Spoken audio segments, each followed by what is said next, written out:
TRE Responde. Está no ar mais um episódio do podcast do Tribunal Regional Eleitoral do Tocantins. Fique aqui com a gente que hoje vamos falar sobre propaganda eleitoral. Conceitos, datas, regulamentações, todas as principais informações. É o que você confere a partir de agora no TRE Responde. Eu sou Paula Bittencourt e conto com a sua companhia. Quem aí não se lembra de um jingle ou slogan que marcou alguma campanha? Como dizem, propaganda é a alma do negócio. Mas na política, para fazer propaganda, é preciso seguir algumas normas. E é sobre isso que a gente conversa agora com o juiz membro substituto do TRE Tocantins, Dr. Márcio Gonçalves, que atuou como juiz da propaganda nas eleições de 2018. Dr. Márcio, muito obrigada pela sua participação aqui com a gente. Obrigado, Paulo, pela oportunidade, parabenizar pelo trabalho e colocar à disposição do tribunal para esclarecer as dúvidas sempre que possível. Doutor, a propaganda eleitoral é apenas um dos tipos de propaganda política, certo? Eu gostaria que o senhor começasse explicando essa divisão para a gente. A propaganda eleitoral é uma espécie de propaganda política, entende? Que existem três tipos de propaganda: a eleitoral, a partidária e a interpartidária. E qual a definição de cada uma delas, doutor Márcio? A propaganda partidária é aquela que o partido faz divulgando a sua filosofia, seu estatuto, os assuntos partidários, os assuntos comunitários, em que ele busca angariar mais pessoas para filiar nele. A propaganda interpartidária é aquela realizada na quinzena anterior à convenção pelos pré-candidatos com o objetivo de conquistar os votos dos convencionais. Quem são os convencionais? Aquelas pessoas filiadas ao partido que votam na convenção.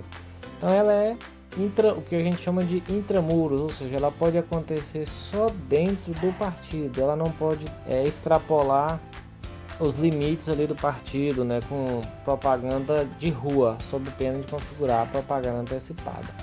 Propaganda eleitoral é aquela em que os candidatos podem fazer partido pedido de registro de candidatura. Então essa propaganda eleitoral é aquela que visa angariar o voto, em que o candidato já protocolizou o pedido de registro de candidatura, então a partir desse momento ele pode buscar o eleitor, buscar o voto, pedir o voto do eleitor. Entendi. E quais são as formas permitidas de propaganda eleitoral? As formas de propaganda eleitoral a lei não traz especificamente quais as formas. Então aquilo que não é proibido, em termos de propaganda, ele é permitido. Em regra, que é o mais comum é WhatsApp, as redes sociais, sites, bandeiras, e aí tem as restrições de colocar na rua, os folhetos impressos, que tem os tamanhos, deve observar na legislação, e o carro de som, mas o carro de som agora ele tem uma restrição, porque ele só é permitido em carreata, em caminhada, nas reuniões de comício, não é mais permitido o carro de som diariamente na rua, nem para convidar para determinada reunião do partido ou do candidato, não é mais permitido o carro de som, ele é restrito para o dia de caminhada, passeada. Mas também é permitido aqueles alto-falantes ainda, os folhetos impressos, as mídias sociais, Então essas em regra são as formas mais utilizadas pelos candidatos. Doutor, e com mudança no calendário eleitoral, a partir de quando a propaganda eleitoral será permitida esse ano? Com a mudança do calendário eleitoral, o Congresso Nacional aprovou a emenda constitucional, salvo engano, a 107, prorrogou o calendário para a eleição 15 de novembro. A propaganda, então, ela só é permitida a partir do dia 26 de setembro. Então o candidato só pode fazer propaganda a partir do dia 26 de setembro. Se ele fizer antes, ele pode incorrer em uma multa alta por propaganda antecipada. Mas o que é considerado propaganda nesse sentido? Porque a gente já vê muito aí em carros, adesivos tipo sou amigo do fulano, ou mesmo adesivo apenas com o nome de um pretenso candidato. Isso pode ser considerado propaganda antecipada? Essa questão da pré-campanha, como houve alteração recente da legislação eleitoral, foi estabelecida a pré-campanha. Então, essa questão sou amigo de fulano de tal, dizer que é pré-candidato, essa divulgação é permitida. Não pode haver o pedido expresso de voto. É possível colocar a plataforma, o projeto político, né? Se colocar à disposição da sociedade mostrando que é pré-candidato. Até uma forma do candidato saber se vai ter apoio da população.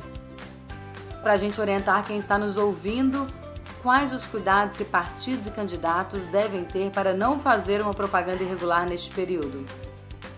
Bem, com relação aos cuidados que os partidos e candidatos devem ter, o que eu oriento? Primeiro, contratar uma boa assessoria jurídica, né?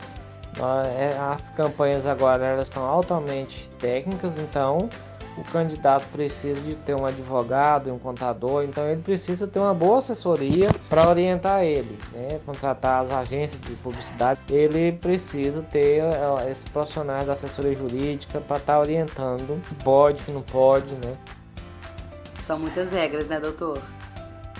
A legislação traz uma série de critérios, entendeu? Então, aí o candidato tem que contratar uma assessoria para ele estar se assessorando, né, da propaganda, para que possa fazer a correta, né? Os tamanhos, observar os tamanhos, os locais, horário, a lei impõe até horários, né? A forma.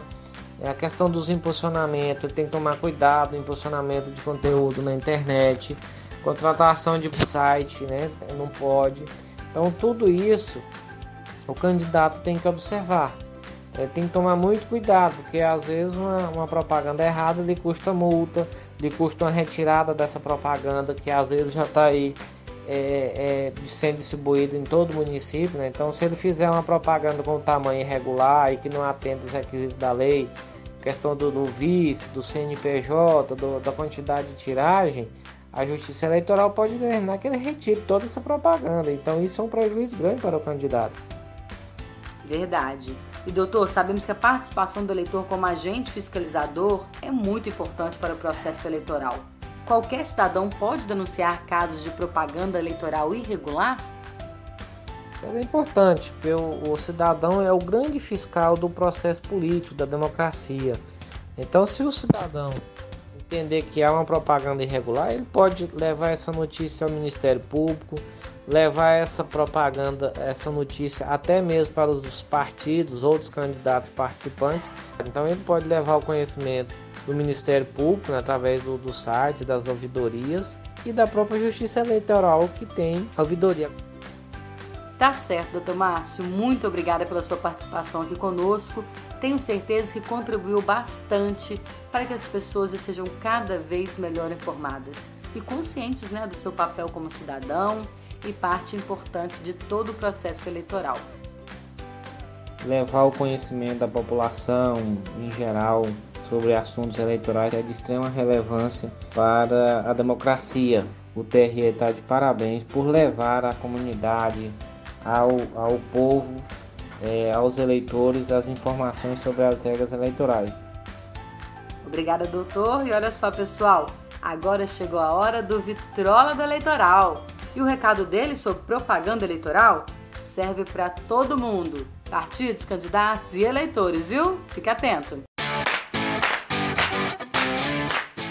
É isso aí, Paula. Não é segredo para ninguém que a propaganda eleitoral corre solta no ano das eleições, inclusive no dia da votação, em que muitas irregularidades são cometidas. Para evitar problemas com a justiça, partidos, candidatos e até mesmo os eleitores devem ficar de olho em algumas regras. Se liga aí, posso fazer propaganda eleitoral nas redondezas das sessões eleitorais? Em hipótese alguma. A boca de urna é extremamente proibida e pode resultar em multa e até mesmo em prisão. E olha só, também não pode distribuir santinhos, fazer comício, usar alto-falante ou carros de som no dia das eleições. O que o eleitor pode fazer? Manifestações individuais e silenciosas. É permitido usar a camiseta do candidato ou partido que apoia, portar bandeiras, broches ou adesivo. Fica a critério do eleitor, lembrando, de forma individual e silenciosa. Bacana, Vitrola. Sempre bom ficar atento para não acabar tendo problemas com a lei. Bom, vamos chegando ao fim de mais um episódio do TRE Responde. Semana que vem tem mais. E se você tiver alguma dúvida ou sugestão de tema, mande pra gente via WhatsApp O nosso número é o 63992265327. TRE Responde, uma produção do Tribunal Regional Eleitoral do Tocantins.